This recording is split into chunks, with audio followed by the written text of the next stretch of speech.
దేవుని మహిమ ముందర దయ్యాలన్నీ బారిపోతాయి. దేవుని మహిమ దిగొస్తే మంత్రక్రియలు పనిచేయవు. దేవుని మహిమ దిగొస్తే చీకటి క్రియలు పనిచేయవు.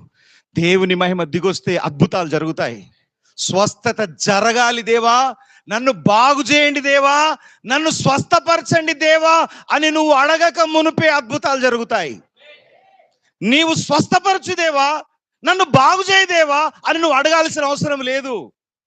దేవుని మహిమ నీ ఇంటిలోనికి వస్తే, దేవుని మహిమ నీ జీవితంలోనికి వస్తే, నీకు తెలవకోకుండానే నీ రోగాలన్నీ అదృశ్యమైపోతాయి. నీకు తెలవకోకుండానే నీలో ఉన్న పేదరికం తొలగిపోతుంది. నీకు తెలవకోకుండానే నీ శరీరాల్లో దాగి ఉన్న నొప్పులు బయటికి వెళ్ళిపోతాయి. నీ ఇంటిలో ఉన్న దరిద్రం బయటికి వెళ్ళిపోతుంది. నీ మీద పనిచేస్తూ నీ మీద పోరాడుతున్న మంత్రక్రియలన్నీ కూడా లయమైపోతాయి.